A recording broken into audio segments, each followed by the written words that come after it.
রাধিকা, তুমি এখানে লুকে আছো? আমি তোমার ঢাকা শহর তন্ন তন্ন করে খুঁজতাছি। মানুষ এভাবে কাউরে ছাইরা পালায় থাকতে পারে?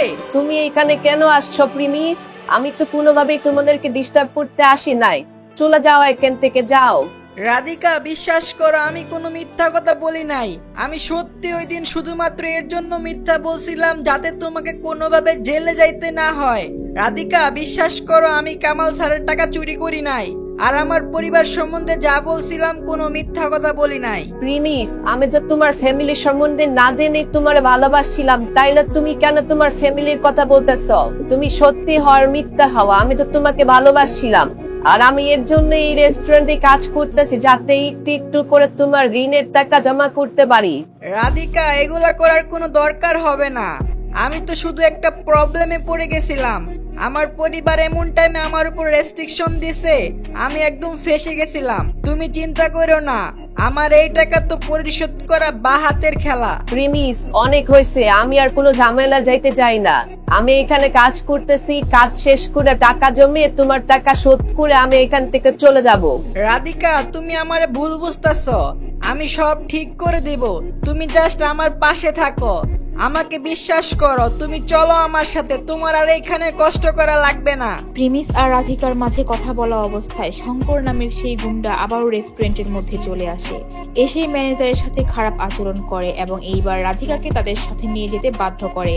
এরপর রাধিকা প্রিমিস সহ সেই দুইজন মহিলা রেস্টুরেন্টের বাইরে চলে যায়। রাধিকা, জানো মান, তোমার ছাড়া তো আমি আর এক মুহূর্ত কোথাও থাকতে পারতেছি না। দেখো না, বারবার তোমার জন্য এখানে চলে আসি। শঙ্কর ভাইয়ের মতো ছেলে তুমি আর কোথায় পাইবা বলো? রাধিকা, চলো আমার সাথে। তোর আর কোনো কাজ করা লাগবে না, শঙ্কর ভাইয়ের রানী করে রাখবো, চলো। নেশা কি একটু বেশি হয়ে গেছে নাকি? মেয়েদেরকে দেখলেই বিয়া করতে মন চায়। এই মেয়ে কি তোরে বিয়া করবা বলছে একবার? আর তুই এইভাবে একটা রেস্টুরেন্টের মধ্যে হাঙ্গামা কেন করতেছ?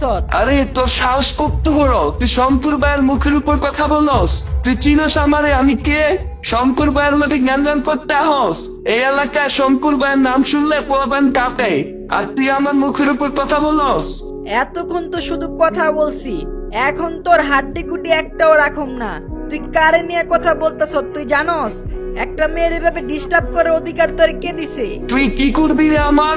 আমি এই মেয়ের এখান থেকে তোর চোখের সামনে নিয়ে যাবো, দেখুন তুই কি করস। আচ্ছা, বিয়ে না করলাম, রাধিকা বেবি, চলো, তুমি আমার গার্লফ্রেন্ড হয়ে যাও।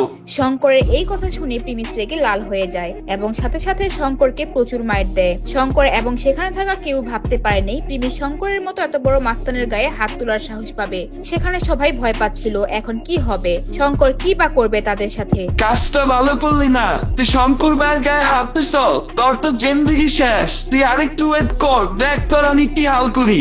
আমি এক্ষুনি ওয়াসিম বাইরে কল করতেছি, ভাই এক্ষুনি লোক পাঠায় তোর হাত পিকুটি ভাঙা ফেলবে। ওয়াসিম, বাহ, নামটা তো খুব চেনা চেনা মনে হচ্ছে। আচ্ছা, যাই হোক, প্রিমিস চৌধুরী আমার নাম। দেখি তোর কোন ভাই আছে, দেখি আজকে আমার কি সিরে ফেলবে। নিয়ে আস তোর বাইরে। প্রিমিস আজকে একদম ফুল মুডে আছে। প্রিমিস কি রাধিকাকে পেয়ে এমন পাগলামি করছে, নাকি আসলেই প্রিমিস তার অরিজিনাল ক্যারেক্টারে ফিরে এসেছে? প্রিমিস কি তার পরিবার থেকে সমস্ত সাপোর্ট ফিরে পেয়েছে? যাই হোক, এরপর শঙ্কর তার ওয়াসিম ভাইকে ফোন দেয়। ওয়াসিম ভাই, আমি শঙ্কর, চিনতে পারছেন আমাকে? ওই যে আপনার হোটেলের মধ্যে কুকুর নিয়ে আসছিলাম। ও আচ্ছা, মনে পড়ছে। আচ্ছা, কি মনে করে আমাকে ফোন দিলা বলো? আরে ওয়াসিম ভাই, আর বললেন না, একটা ছেলের এত বড় সাহস।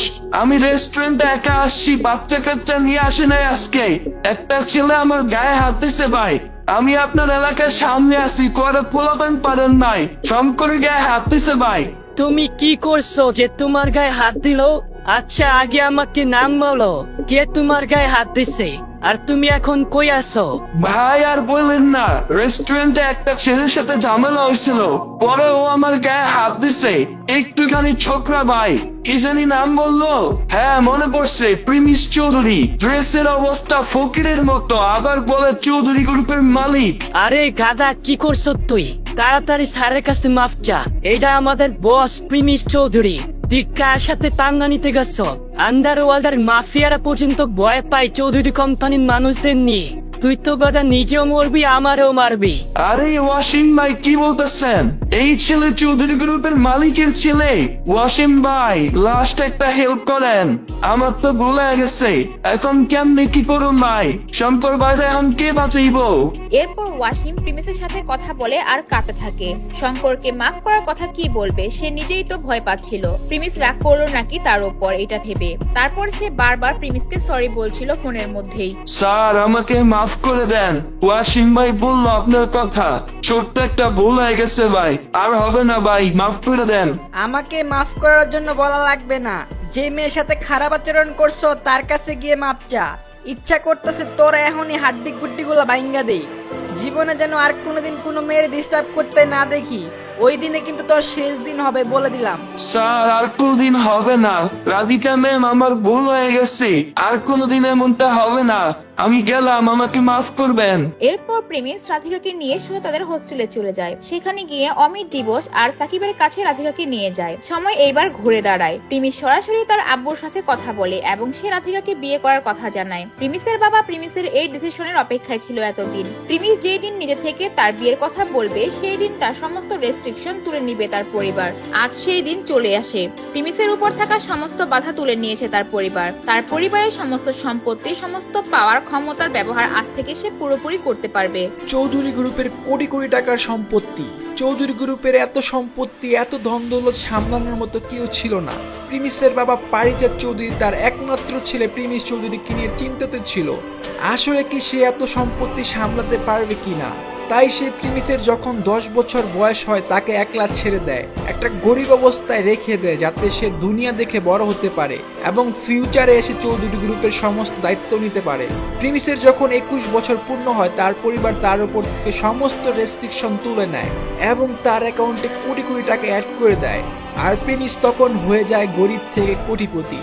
আসলে প্রিমিস গরিব ছিলই না, সবসময় মানুষের সাথে এমন আচরণ করতো, সে মনের দিক দিয়ে অনেক বড়লোক ছিল। গরিব হওয়ার কারণে তার কলেজের ছেলেমেয়েরা তাকে অনেক অপমান করত, তার সাথে খেলতে চাইতো না, বসতে চাইতো না। কিন্তু তার 2-3 জন খুব ভালো বন্ধু হয়ে যায়। এমনকি তার কলেজে একজন প্রেমিকাও হয়েছিল যার নাম ছিল সুনাইরা, আর সেই মেয়ে তাকে ধোকাও দিয়েছিল।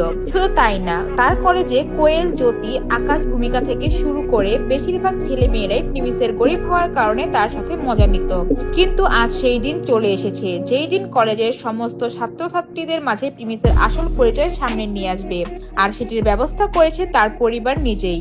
আপনারা জানলে অবাক হবেন, প্রিমিস যেই কলেজে পড়াশোনা করতেছে এই কলেজের 80% মালিকানা চৌধুরী গ্রুপের ছিল।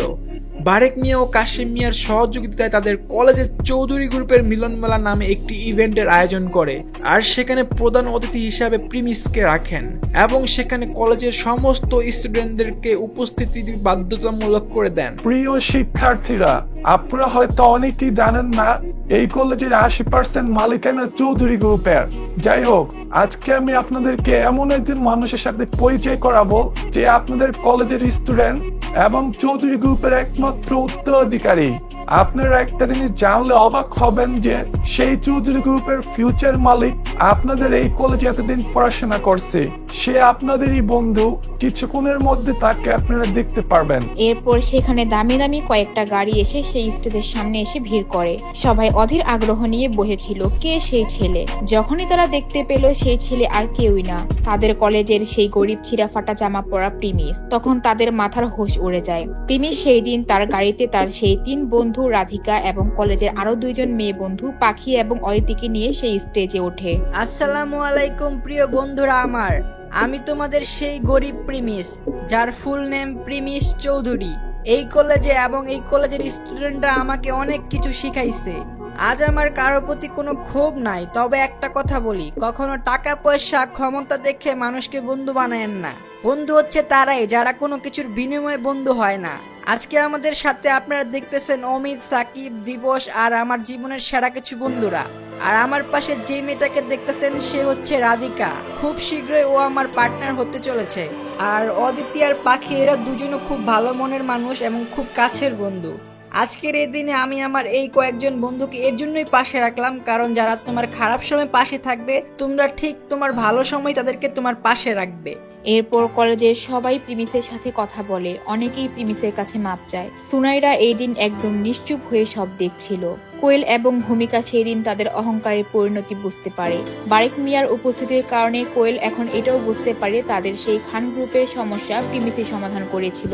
আর কলেজের সবাই এখন বিশ্বাস করে ওই দিন কামাল স্যারের টাকা প্রিমিস চুরি করেনি, এমনকি কামাল স্যারের যত যথাযথ টাকার ঋণ প্রিমিস পরিশোধ করে দিয়েছিল। প্রিয় বন্ধুরা ও স্যারদের প্রতি সম্মান রেখেই বলতেছি, আমার এই কলেজের পড়াশোনার সময়কাল শেষ হয়ে গেছে। আমি আমার পরিবারের বিজনেসে এখন ফোকাস দিব। হয়তো কখনো কখনো দেখা হয়ে যাবে আপনাদের সাথে। কারো কোনো সমস্যা হলে নির্দ্বিধায় আপনারা বারেক আঙ্কেলের কাছে জানাবেন। আর আমার আর রাধিকার জন্য দোয়া করবেন। সবাই ভালো থাকবেন। আলবিদা। এইভাবেই গরিব প্রিমিসের গল্পের সমাপ্তি হয়। টানা 1 বছর ধরে দিবস গেমিং এর টোটাল 55টা পর্ব আপনারা ধৈর্য সহকারে দেখছেন, এর জন্য অনেক অনেক শুকরিয়া। গরিব থেকে কোটিপতি পার্টের টানা 1 বছরের সম্পর্ক দিবস গেমিং এর সাথে আপনাদেরকে আরো মধুর করে তুলেছে আশা করি। ইনশাআল্লাহ সামনে আপনারা নতুন নতুন ছোট গল্প পাবেন, যেগুলো আপনাদেরকে এই ভিডিওর চেয়ে অনেক অনেক বেশি মজা দেবে আশাবাদী। সবার জন্য রইল শুভকামনা। আল্লাহ হাফিজ।